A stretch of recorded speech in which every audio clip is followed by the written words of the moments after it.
大家好，今次揀嘅題目咧就係2026年啦，DSE 咧數學 MC 第29條嘅題目，一條關於咧 box and whisker diagram 框線圖嘅題目嚟嘅。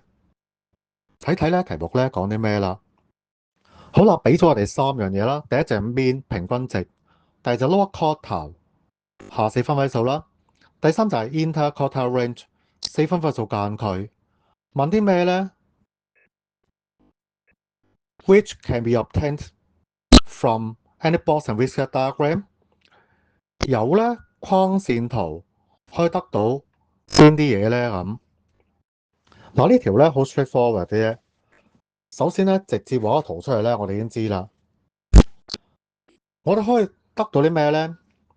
第一 lower quartile 下四分位數啦，所以第二行係啱嘅。